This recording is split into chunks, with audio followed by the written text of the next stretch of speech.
Hello friends, मैं विनीत तिवारी और आज का वीडियो ऑन डिमांड है।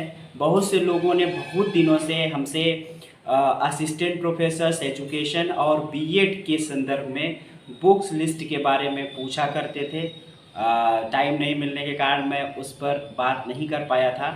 आज की इस वीडियो में मैं बीएड और एजुकेशन के नेट, जो कि एक साथ एक ही नेट होता है एजुकेशन का, और बीएड और एजुकेशन के असिस्टेंट प्रोफेसर्स के लिए जो सिलेबस है लगभग समान होता है, अतः इन दोनों के लिए कौन सी बुक्स को पढ़ना चाहिए, कौन सी बुक्स लिस्ट अच्छी मानी जाती है, कौन सी बुक्स को स्टूडेंट्स जो सेलेक्ट होते हैं वो पढ़ा करते हैं, यह सभी चीज़ों के बारे में मैं बात करूँगा। तो शुरुआत करते हैं। सबसे पहले अगर हम देखें तो सबसे पहले हम बात करते हैं फिलॉसफी के लिए। अगर आप फिलॉसफी की बात करें, आप लोग एक चीज़ ध्यान दें कि यहाँ पर मैं हिंदी मीडियम के विद्यार्थियों के लिए बातें कर रहा हूँ। सिर्फ हिंदी मीडियम के लोग ही इन बुक्स को प्रेफर करें, क्योंकि यह सभी बुक्स हिंदी मीडियम में ज़्यादा बेहतर हैं। तो सबसे पहले हम बात करें अगर फिलॉसफी की, तो फिलॉसफी में दो बुक बहुत ही महत्वपूर्ण है। अगर हम बात करें कि आपको कॉन्सेप्ट्स अगर पढ़ना है, बड़े ध्यान से समझिएगा, आपको शिक्षा के दार्शनिक आधार या फिलोसॉफिकल पर्सपेक्टिव ऑफ एजुकेशन के अंतर्गत सामान्य बुक्स नहीं पढ़ना है। आप कोशिश करिए कि आप इसके लिए भी फिलॉसफी की किताब पढ़िए। अगर आप फिलॉसफी की किताब पढ़ेंगे तो आपको मूल कॉन्सेप्ट्स क्लियर होंगे, उसको अप्लाई करना शिक्षा में, शिक्षा से कनेक्शन बनाना इजी पड़ता है। एक बात और ध्यान दें, जब आप किसी शिक्षा शास्त्री के द्वारा लिखी हुई शिक्षा शास्त्र के दार्शनिक आधार वाली पुस्तक पढ़ते हैं तो उसमें डीप अंडरस्टैंडिंग आपकी नहीं बनती और आप कॉन्सेप्ट को नहीं पकड़ पाते हैं। तो ऐसी स्थिति में अगर किसी शिक्षा शास्त्री ने लिखा है जिसमें शिक्षा को मिक्स करके लिखा गया है, वह किताब आप मत पढ़िए। आप वैसी किताब पढ़िए जो आपको सिर्फ फिलॉसफी की अंडरस्टैंडिंग डेवलप कराए। फिलॉसफी की अंडरस्टैंडिंग एक बार डेवलप हो जाएगी आपकी, तो आप आराम के साथ उन चीज़ों को ठीक से समझ पाएंगे। तो सबसे पहले आप काम करिए कि आप फिलॉसफी के लिए फिलॉसफी की ही किताबें पढ़िए। जैसे हरेंद्र प्रसाद सिन्हा की भारतीय दर्शन की एक किताब है जिसको मैंने पढ़ा था। उसमें भारतीय दर्शन जो हैं उनकी अंडरस्टैंडिंग बहुत बेहतर तरीके से और सामान्य शब्दों में दी हुई है। उस किताब को पढ़ने के बाद जब आप उसके साथ एजुकेशन को जोड़ेंगे तो आपके कॉन्सेप्ट बहुत बेहतर तरीके से क्लियर होंगे। दूसरी महत्वपूर्ण बुक जो है प्रोफेसर सजेस्ट करते हैं वह है एल.के. ओड की। एल.के. ओड की जो पुस्तक है, हालांकि वह देखने समझने में पढ़ने में थोड़ी कठिन महसूस होती है। एल.के. ओड की जो पुस्तक है देखने समझने में थोड़ी सी कठिन महसूस होती है, शब्द थोड़े से क्लिष्ट हैं, परंतु आप उस बुक को अगर पढ़ सकें, समझ सकें तो उससे भी एक अच्छी अंडरस्टैंडिंग आपकी डेवलप होती है। साथ ही सामान्य रूप से आपको कॉन्सेप्ट्स को अगर पढ़ना है तो आप शिक्षा के दार्शनिक आधार की किताबें, जैसे कि राम सकल पांडे की किताब, रमन बिहारी लाल की किताब, इन सब किताबों को एक सामान्य आउटलाइन के तहत अगर आप पढ़ना चाहें तो पढ़ सकते हैं। बहुत ज़्यादा सिर्फ इन्हीं को पढ़ के विश्वास करके चलना ठीक नहीं है। तीसरी महत्वपूर्ण बात, आपको फिलोसॉफिकल फाउंडेशन पढ़ने के लिए क्या ध्यान देना है। आप एक काम करिए, जितने भी एमए शिक्षा शास्त्र की किताबें, चाहे वो इग्नू की हो या कोई भी ओपन यूनिवर्सिटी की हो, चाहे राजेश टंडन हुआ, चाहे वर्धमान महावीर ओपन यूनिवर्सिटी कोटा हुआ, चाहे उत्तराखंड मुक्त विश्वविद्यालय है, इनकी जो किताबें हैं इनकी पीडीएफ आपको इंटरनेट पे मिल जाती है। वहाँ पर ये जो किताबें तैयार होती हैं, थोड़ा सा स्टैंडर्ड इनका ठीक रहता है, वहाँ से किताबें डाउनलोड करके भी फिलोसॉफिकल फाउंडेशन को आप पढ़ सकते हैं। और फिलोसॉफिकल फाउंडेशन पढ़ने के लिए एक चीज़ और आप बहुत महत्वपूर्ण रूप से ध्यान दे सकते हैं, उसको कर सकते हैं, वो चीज़ है इंटरनेट। इंटरनेट से जितने भी की टर्म्स होते हैं, जैसे लॉजिकल पॉजिटिविज्म, इम्प्रेसिज्म, इस तरीके के जितने फिलोसॉफिकल टर्म्स हैं जो एग्जाम में पूछे जाते हैं, उन्हें आप इंटरनेट पे देखिए और इंटरनेट पे देखने के बाद आप उन टर्म्स को लिख लीजिए। हिंदी में अगर आप उन टर्म्स को पढ़ेंगे तो भूल जाएंगे। जब आप इंग्लिश में पढ़ते हैं चाहे विकिपीडिया से उसकी डेफिनेशन उठा लें या किसी भी साइट से उठा लें। तो इस तरीके की जो ब्लॉग्स होते हैं वहाँ के नोट्स मत उठाइए, ब्लॉग्स के नोट्स अच्छे नहीं होते हैं, कॉपी पेस्टेड होते हैं, उनको मत लीजिए। ऑथेंटिक वेबसाइट्स होती हैं जैसे study.com, study.com बहुत ही बढ़िया मटेरियल देता है, मैंने उसको देखा है। अगर study.com में कोई भी चीज़ लिखी हुई है तो बहुत ही बेहतर तरीके से समझाए होते हैं वो। तो इस तरीके की और भी वेबसाइट्स हैं, विकिपीडिया का भी मैटर ठीक ठाक रहता है अगर किसी टर्मिनोलॉजी के संदर्भ में देखा जाए। तो वहाँ से जब आप इन चीज़ों को उठा के नोट कर लेंगे और 4-5 बार उसको पढ़ेंगे, एक शब्द का सिर्फ एक ही लाइन में डेफिनेशन होता है, बहुत ज़्यादा घुमाया नहीं होता है, ईजी आप अंडरस्टैंड कर सकते हैं। तो वहाँ से फिलोसॉफिकल टर्म्स की इंग्लिश आप निकाल लीजिए जो आपके बहुत काम आएगी। तो अभी वीडियो लंबा जा रहा है क्योंकि भाई थोड़ा सा इसको मैं सोच रहा हूँ कि आपके ठीक से समझ में आए।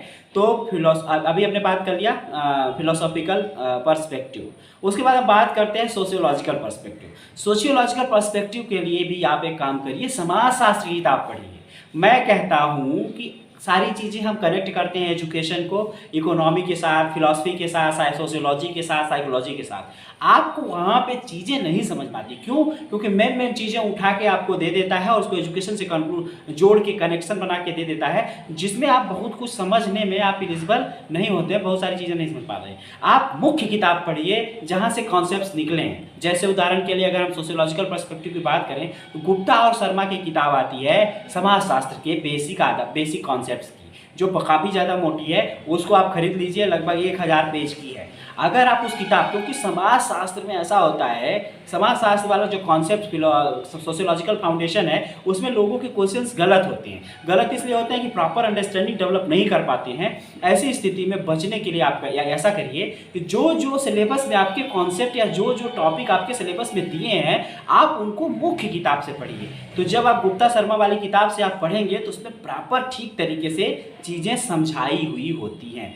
तो मुख्य किताब में पढ़ने से जो आपकी गौण किताब होती है, जो एजुकेशन के साथ जोड़ के लिखी होती है, उसमें जो राइटर होते हैं अपनी अंडरस्टैंडिंग उसमें डाल देते हैं, जिसकी वजह से आप चीज़ें समझने में दिक्कत होती हैं। मेरा ये अनुभव है, मुझे दिक्कत हुई है, इसलिए इसको थोड़ा सा जोड़ के मैं बता रहा हूँ।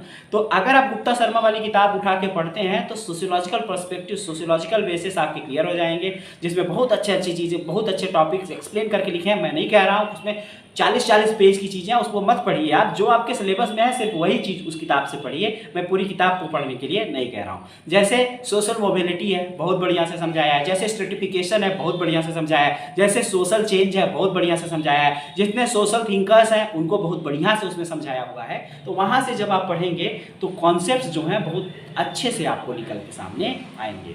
तो उसको पढ़ लीजिए। उसके बाद एजुकेशन से कनेक्ट करने के लिए कोई भी किताब आप पढ़ लीजिए, इंटरनेट का सहारा लीजिए। एजुकेशन से कनेक्ट करने के लिए जो ओपन यूनिवर्सिटीज़ हैं उनकी PDF बुक्स मिल जाती हैं, वहाँ से पढ़िए, ईजी पड़ेगा।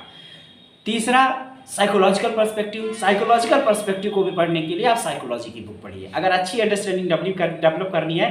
क्योंकि साइकोलॉजी में थ्योरी से प्रश्न बहुत ज़्यादा पूछे जाते हैं। तो थ्योरी को ठीक से समझने के लिए जैसे मैं अंतर करता हूँ, अरुण कुमार सिंह ने शिक्षा मनोविज्ञान की किताब लिखी है और अरुण कुमार सिंह ने उच्चतर सामान्य मनोविज्ञान की किताब लिखी है। आपने देखा होगा उच्चतर सामान्य मनोविज्ञान की किताब लगभग इतनी मोटी है और शिक्षा मनोविज्ञान की किताब छोटी है, इतनी मोटी वो भी है, लेकिन उसका जो साइज है छोटा है। मैं दोनों किताबों को पढ़ा हूँ। मैं इसमें अंतर ये कर सकता हूँ कि जो अरुण कुमार सिंह ने शिक्षा मनोविज्ञान लिखा है और जो सामान्य मनोविज्ञान लिखा है, इसमें अंतर यह है कि सामान्य मनोविज्ञान में कोई भी थ्योरी आप देखेंगे तो शुरू से कहाँ से ओरिजिन हुआ और कहाँ से जाके खत्म हुआ, सारी बातें लिखी हुई हैं। अगर आप उसको सारे को पढ़ लेंगे तो उससे संबंधित कोई भी प्रश्न आएगा नहीं गलत होगा। लेकिन जो अरुण कुमार सिंह की शिक्षा मनोविज्ञान की किताब है उसमें उसकी कुछ चीज़ें जो शिक्षा में एप्लीकेबल है, सिर्फ वही चीज़ें उठा के लिखी हुई है, इससे अंडरस्टैंडिंग में दिक्कत होती है। तो जब आप उच्चतर सामान्य मनोविज्ञान आप ले लेंगे, वो भी काफ़ी मोटी है, गुप्ता और शर्मा की तरह ही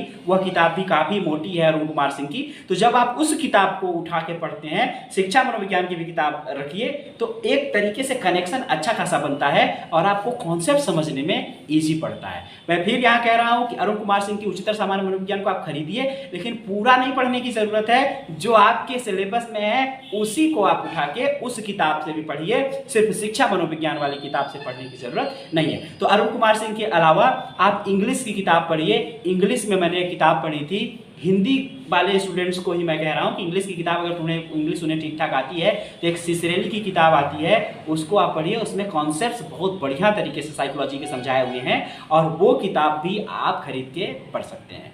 उसके बाद अगर हम और बात करें तो और ज़्यादा किताबें पढ़ने की आपको ज़रूरत नहीं है, इतने में ही आपकी अंडरस्टैंडिंग ठीक तरीके से बन जाएगी। बाकी ओपन यूनिवर्सिटीज़ की जो PDF है और इंटरनेट जो है उसका उपयोग आप कर सकते हैं उसको पढ़ने के लिए। आगे हम बात करें, तीन पर्सपेक्टिव हमने बात कर लिया। अब उसके बाद रिसर्च और स्टैटिस्टिक्स। रिसर्च और स्टैटिस्टिक्स के लिए आप किताब पढ़िए SP गुप्ता की। रिसर्च और स्टैटिस्टिक्स के लिए SP गुप्ता और सुलेमान की किताब आप पढ़िए। अरुण कुमार सिंह की किताब उतनी अच्छी मुझे नहीं लगी, आप उसको भी पढ़ सकते हैं, लेकिन सुलेमान की किताब आप खरीद लीजिए, बहुत बढ़िया से है सुलेमान की किताब। और उसके अलावा SP गुप्ता शारदा पब्लिकेशन जो इलाहाबाद का है, वहाँ से रिसर्च और स्टैटिस्टिक्स की किताब लेके आप पढ़िए। बहुत ज़्यादा किताबें पढ़ने की जरूरत नहीं है, उतना आप पढ़ लेंगे पर्याप्त है। इसके साथ में ऐड करना चाहूँगा उत्तराखंड मुक्त विश्वविद्यालय और राजेश टंडन वगैरह की जो PDF हैं, अगर वो बुक्स मिल जाती हैं आप उनको थोड़ा सा कंसल्ट करिए। बहुत ज़्यादा इसमें डूबना भी नहीं है, जो चीज़ें अच्छी लगती हैं सिर्फ उनको निकाल के आपको उसमें से पढ़ना है। तो मैंने 4 मुख्य चीज़ें बता दी, फिलोसॉफिकल पर्सपेक्टिव, साइकोलॉजिकल पर्सपेक्टिव और आपका सोशियोलॉजिकल पर्सपेक्टिव और रिसर्च और स्टैटिस्टिक्स, 4 मैंने बता दिया है। अगले वीडियो में हम बात करेंगे बाकी जो बुक लिस्ट है उनकी। वीडियो लंबा जा रहा है, इस वीडियो में इतना ही। नेक्स्ट वीडियो मिलेंगे, तब तक के लिए थैंक यू।